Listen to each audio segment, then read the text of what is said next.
Julia Hudson has been working in a cafe for several months and had already grown used to all the nuances of her work. Despite the low salary, she actually liked her job. It had its advantages, such as tips, which often helped Julia in difficult times. The young woman was an orphan. She'd lost her parents in a terrible fire. Therefore, she was forced to realize that she could only rely on herself in this life sooner than most other children. Fortunately, Julia's grandmother saved her from life in an orphanage by taking custody of her only granddaughter. Miranda Hudson was a strict and strong-willed woman, but she was also fair and honest. She also never punished her granddaughter, and when she did, it was only for a good reason. Miranda raised Julia in accordance with her convictions, instilling in the girl the principles of morality and honesty. Raising her granddaughter, Miranda Hudson was strict and rarely allowed her any liberties.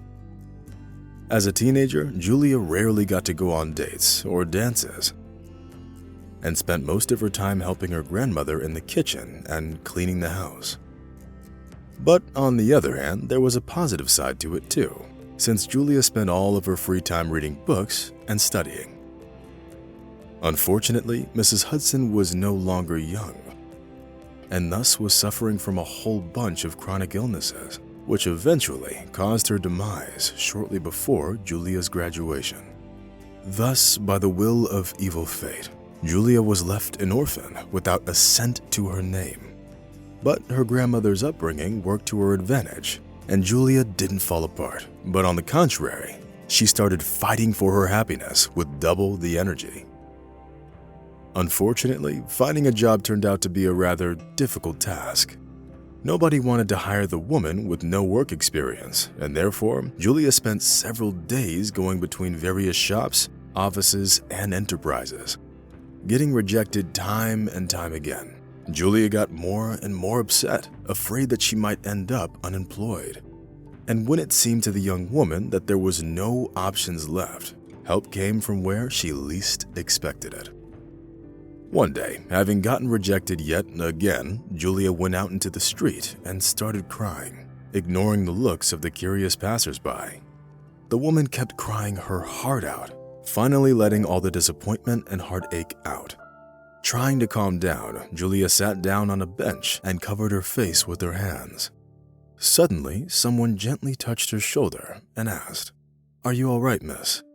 Julia looked up in surprise and saw an elderly woman standing in front of her, holding a shopping bag in her hands. "Well, not really.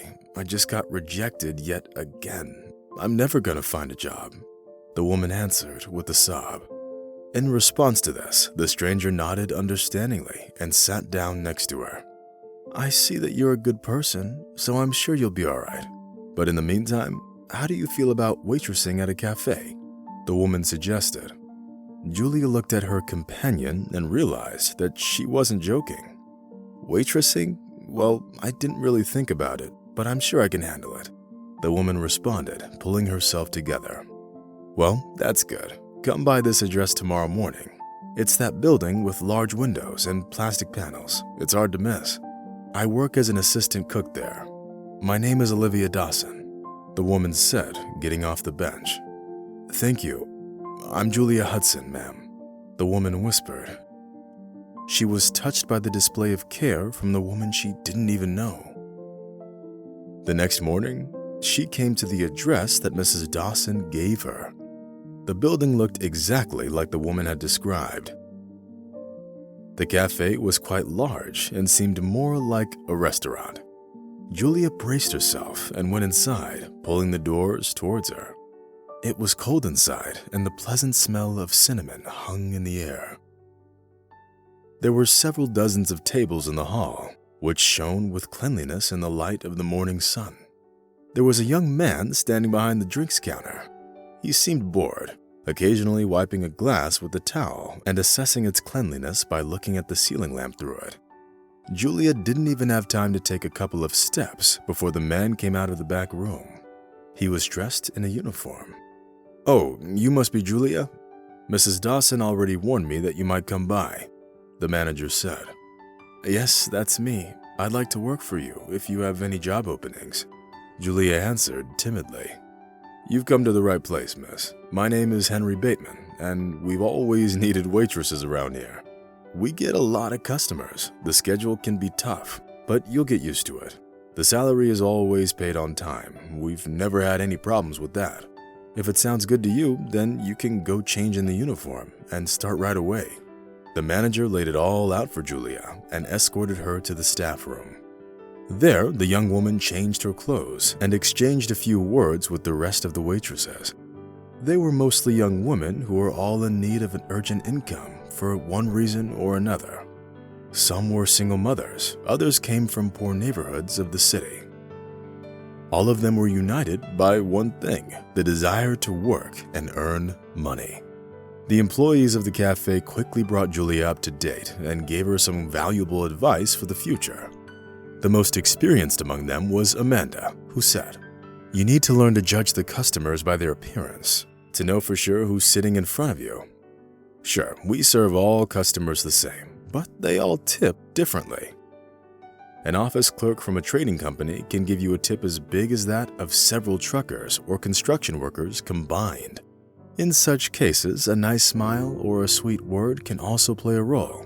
Basically, pay attention and be polite, and then you'll always have a couple of extra dollars in your pocket." Julia nodded understandingly, trying to remember the valuable experience shared by the waitress. Of course, the first shifts were hard on the woman, and by the end of the day, she was literally falling down from fatigue. This went on for about a week, after which Julia got used to the job and didn't get tired as much. And now, hurrying to serve yet another customer, the woman looked around the hall and divided the clients into several categories in her mind. That day looked like it would be a difficult one, mainly because one of the waitresses fell ill and Julia had to work alone all day. A company of office managers were sitting at the last table and seemed to be celebrating something. The young people laughed out loud and made long toasts every minute. Julia knew from experience that such customers were usually very generous and thus could leave her a good tip. The woman was about to come to their table when suddenly, a boy of about 8 years old came into the cafe and took a seat at the nearest table. "Can I help you?" Julia asked. "Yes, ma'am, you can. Can you please tell me if you have ice cream with nuts and chocolate syrup? And how much would it cost?" the boy asked. Julia liked the polite tone of the kiddo, so she decided to linger at his table. The office managers weren't going anywhere, and the boy, whatever one might say, was still a customer. "That would be $5. Do you have that kind of money?" Julia replied, having checked the menu. Her words made the boy visibly embarrassed. He scooped out all the change from his pocket. Then, having come to his decision in his mind, he said softly, "Ma'am, can you please give me the cheapest ice cream you have?" Julia glanced at the menu again and, with a disappointed snort, went to the counter to get a $2 ice cream for the boy.